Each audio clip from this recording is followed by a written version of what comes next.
The Atlanta Falcons have been making moves recently. They've proved that they're kind of in a win now mode. They got their quarterback, um, maybe one too many times, but they got a quarterback. And now they're trying to shore up some of their weaknesses on defense by trading for Matthew Judon. They trade away 2025 third round pick to get the star pass rusher from the Patriots.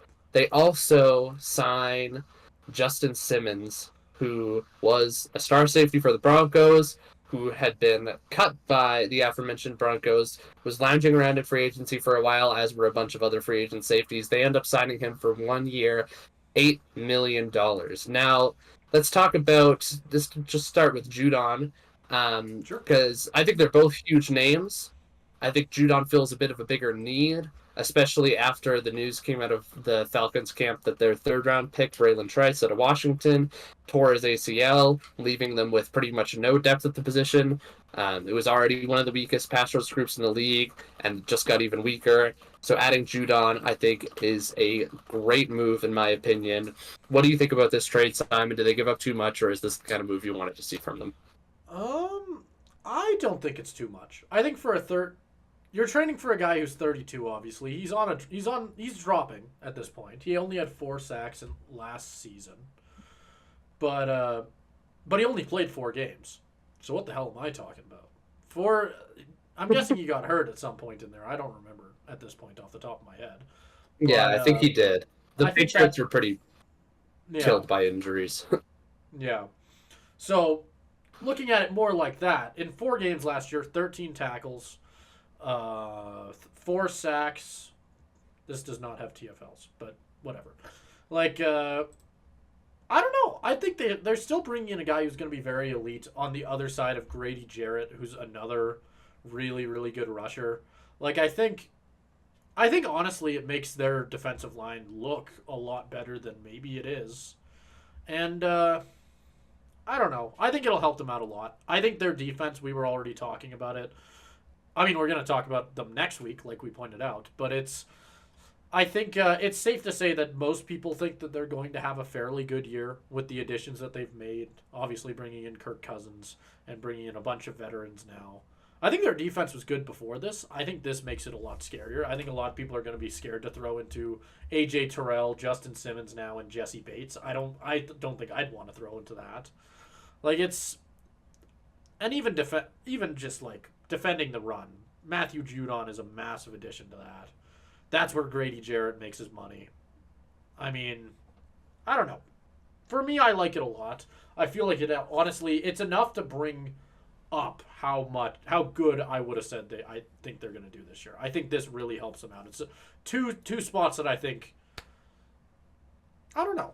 I guess I'm just trying to say I think they will be better. I think this is 2 really smart moves for them. I think so too. And I think with the situation that they're in, I mean, you could definitely criticize them. And I mean, we've talked about it on this podcast. You can play devil's advocate for the Penix pick to a certain extent, but it got a lot of deserved criticism when their biggest need was edge rusher. Some of the best edge rushers were on the board. All of the edge rushers were on the board. All of the defensive players were still on the board, as we talked about in our last thing. They could have got Leatu Latu that the Colts got. Not Quiddy Pay. Fuck me. Um, but they could have gotten Dallas Turner. They could have gotten any of the great. They could have gotten Jared Verse, even though that would have been a bit of a reach. They could have gotten any of those guys, anybody on any other position on defense, and they decided to go with a quarterback. Now, I think this Judon move, well, it doesn't excuse that. I think it makes it look a lot better, and it makes me feel a lot more confident about this Falcons team going into next year.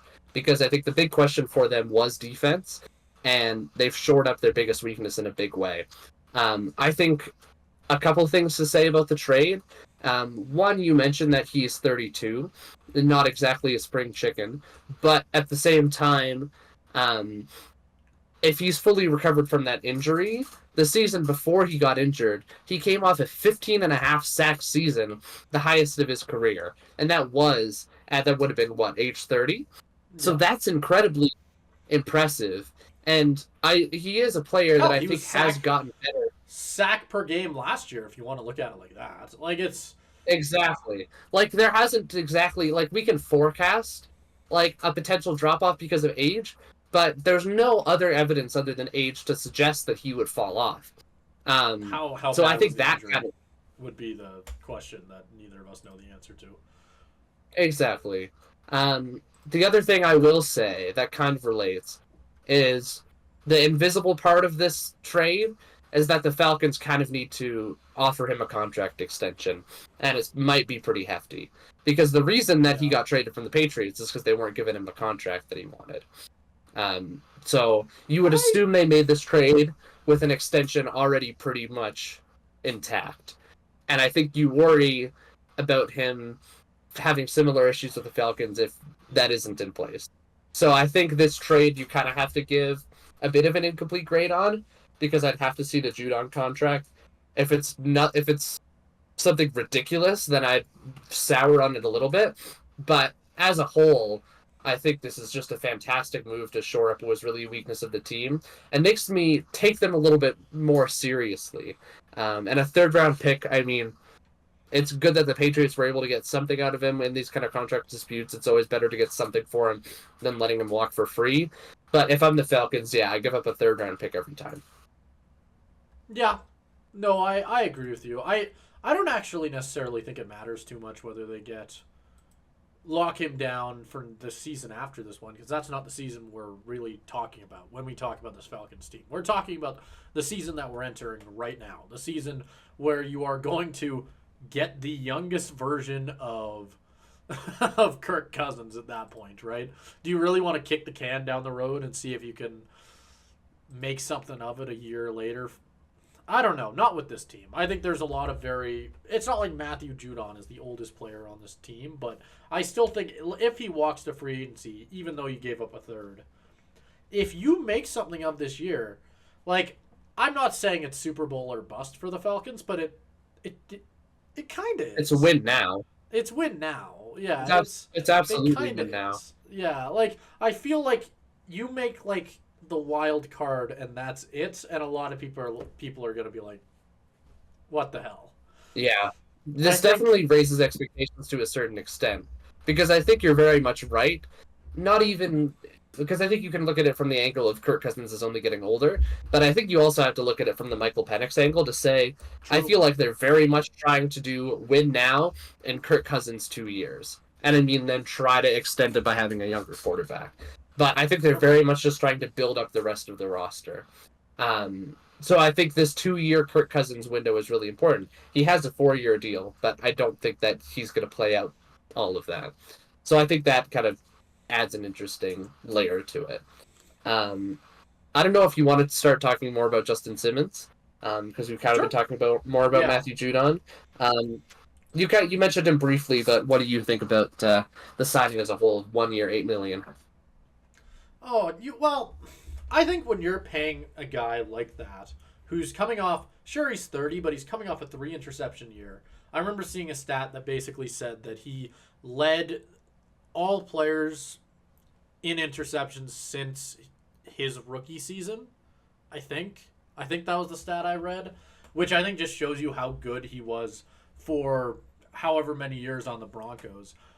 I think he really, really is a huge addition for this team. I think a lot of people are already starting to call it the best safety duo in the NFL with him and Jesse Bates, and I think for good reason. I think Jesse Bates is another really elite player, a lot younger, but still. Like, I think. I don't know. It's you pointed out the fact that it's not necessarily what they needed.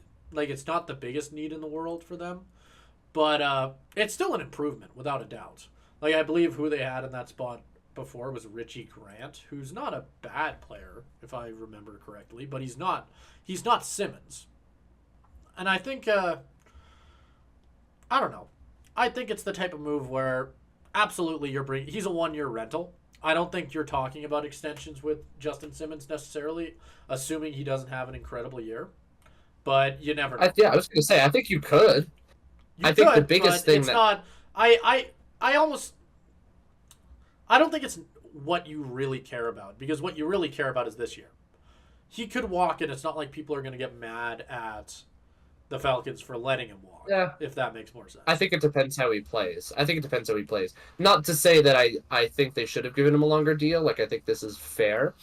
But I think this contract is more just about the valuation of safety play in general. We have seen safeties not get paid at all or get cut. Like, Simmons was the primary example of this. One of the best safeties in the league can't find a job. You look at Quandre Diggs, who made the Pro Bowl, like, not this year, but the year before, and still played pretty good this last year. Gets cut, right? Jamal Adams obviously hasn't really played well in the last few years, but is coming off of, like, getting the huge contract from the Seahawks, having the most sacks by a safety in NFL history.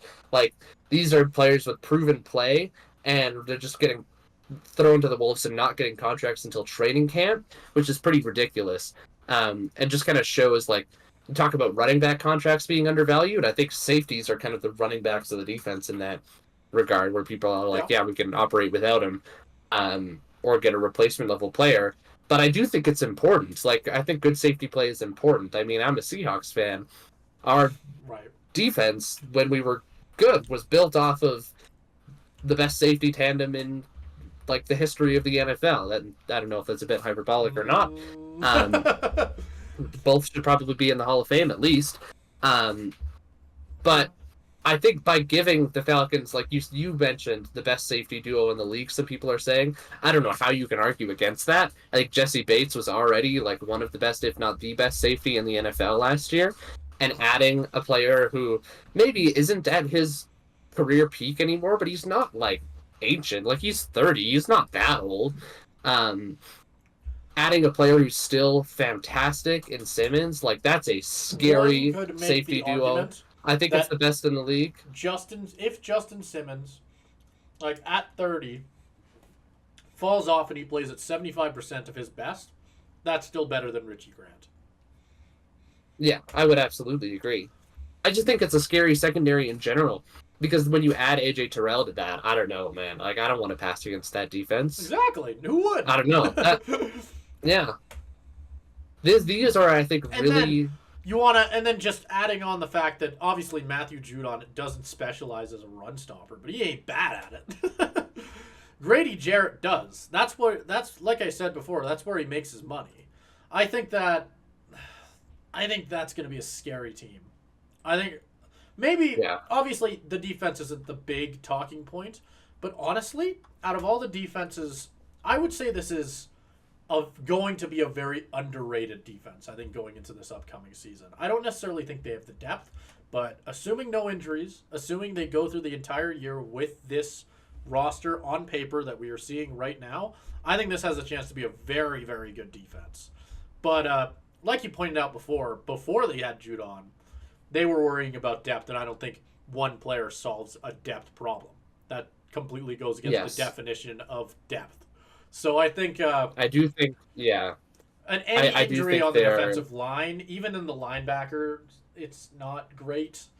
I think, we could see a bit of a problem there. But, if you're the Falcons or a Falcons fan, cross your fingers.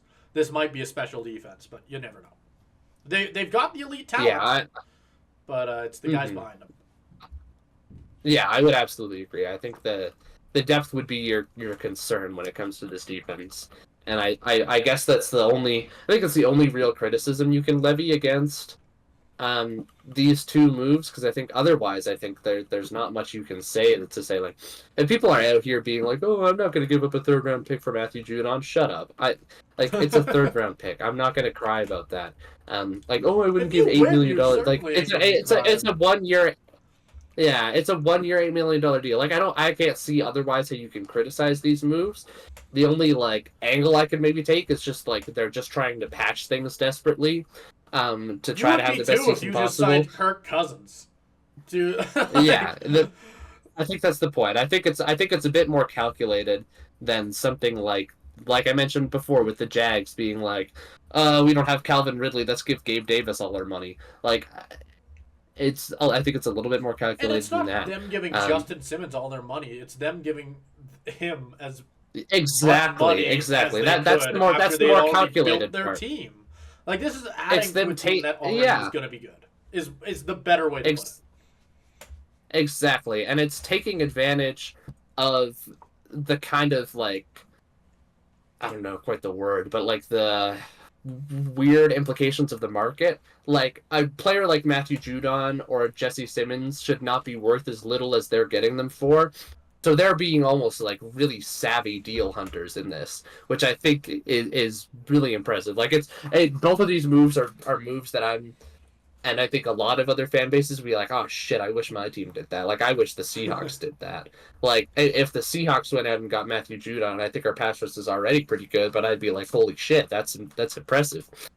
It's the kind of moves where you look at, like, other teams look at that and they get jealous, and barring injury or some sort of insane drop off, I think we look at that at the end of the season and say, like, wow, can you imagine what this team would have been without them? So, props to the Falcons for a pretty spectacular week. Yeah, no shit on that one. I mean, with this team as a whole, props for them for turning around the team like they have. Like, if we're talking about before this Kirk Cousins deal, I would not have imagined a world where we'd be talking about the Falcons as a team that could really be a Super Bowl contender. Like, that's not a crazy thing to say right now. And I know you're gonna a lot of people are gonna be like, I don't know if I can imagine like this, that, and whatever. But I don't know if I'd be against. I think I'd be able to put my foot down and say I think they have the chance to be a real Super Bowl contender if things work out. I think they've done as much as they can to turn a team that wasn't that good last season into a team that absolutely, barring injuries, barring something going wrong, barring Kirk Cousins not being able to clutch up because it's not a game that doesn't matter. Like, I don't know. I like this team a lot, is what I'm trying to say in 1,000 words.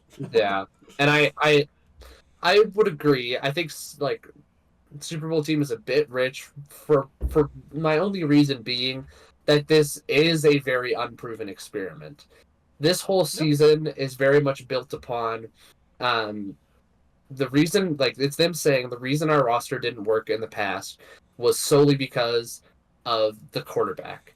And if we essentially keep a lot the same And coaching. and replace the quarterback and and coaching to a lesser extent, I think their pick of Penix shows how much they believe it was the quarterback. Like they're not getting that wrong. They can't get that wrong again. They're essentially saying if you replace the quarterback, and then I guess to the same extent replace the coach, keep everything else consistent, can this roster win? I believe it's yes. Like I'm kind of more on that side, but I will say it's a lot of unprovens. It's a lot to kind of gel together in 1 year. That would be my kind of like I think on paper the talent is there. If their depth doesn't get tested and they gel well together, then they'll be I think they could maybe win a Super Bowl. But that is a lot of ifs. It's going to take a lot I think that's their absolute ceiling, and it's going to take quite a bit to go right for them to hit that. It's kind of my opinion. I see the vision, but I think I'm tempering expectations a little bit more. Okay. I mean, this is just coming to me in the moment, and I'm not remembering all the storylines involved with this other trade, because there was a lot of things that also went into it. But the more I look at this team, and the more I look at the moves that the Falcons are starting to make, trading picks for elite talent, it kind of reminds me of that LA Rams team from a few years ago with Matthew Stafford. No, not at all. You don't think so? That'd be a they were significantly more aggressive. The Rams, because I mean the Rams were just like getting the best player at their position by trading away first-round picks. Like the Rams hadn't had a first-round, like they picked in the first round this year, but before that they hadn't picked since Jared Goff, and there's a reason for that. It's because they were so aggressive with it. Like the Falcons haven't been that aggressive enough? Like, do you think they really need to be more aggressive? I'm not necessarily saying that it's a good move or a bad move. I'm just saying it's a bit of a false equivalency just to say that it's the same thing. Because I think it takes a lot more aggression to compare the two. Okay. No, fair enough. Yeah, absolutely. I just more mean in the sense of you're bringing in a veteran quarterback, you're beginning to trade away picks and sign veteran players from teams that Well, I guess for both of them, they've been on pretty good shit teams actually. But regardless, like I think you're bringing in guys who could help you win this season. I think that's what they're. Yeah. They don't Um, give a shit about 2025, 2026. They don't care about that. It'll be nice if they could build something well, in the future, but that's not the end goal think of they- this team. I think they do care about that. I think the Penix pick shows that, but I do think they are trying to Fair maximize enough. their talent for this window. I would Fair agree. enough. The one other thing I would say to the Rams comparison is, well, I do think the general kind of outline of it is similar. The one big difference too is that the Rams were much more of a proven product True. before they no, did all that of is that. fair. Like the Rams went to the Super Bowl with Jared Goff, right? Like they weren't exactly an untested team before Les Snead was just saying fuck them picks and throwing it all around, right? The Falcons are very much more unproven, like have not been to the playoffs in a while. It's much more of an experiment. So I do think, well, that Rams team obviously eventually went out and won a Super Bowl. Again, well, it's possible I would temper expectations a lot more. Fair enough. Yeah, no, that's that. You know what? I agree with that. Comparing them to the Rams isn't me saying, well, they're going to win the Super Bowl, put your money Yeah. on it. It's me saying that, like, when I look at this team on paper and think about what that Rams team looked like going into the year and what the expectations were, I feel similar, is kind of what I mean, I guess. More of a feeling, Okay. I guess. So I think, because I don't think anybody. Sure, they were a contender and people were talking about it, but I don't think anybody necessarily were giving them the Rams that year all of their flowers when it came to going for a Super Bowl. And I feel like it's very similar with this Falcons team where people, because like you pointed out, it is a test. It's nobody knows how good this team will actually be until we see it because we just haven't seen all these pieces together at once with the right coaching, which assumingly the Falcons have now. I think I don't know. I feel like I personally will give them more credit than I think a lot of people have. And I will say that I think they absolutely can be a Super Bowl contender. I think well, there is no higher of a ceiling that they could possibly get, but I do think that ceiling is reachable with a team like this.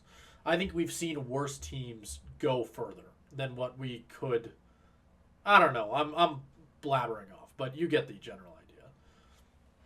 No, I do. I think I wouldn't be shocked if it takes a season, you know? Like, I think they need a bit of time for it to gel. It's a whole new coaching staff, a whole new quarterback, a lot of new pieces, both on the offensive and defensive side of the ball.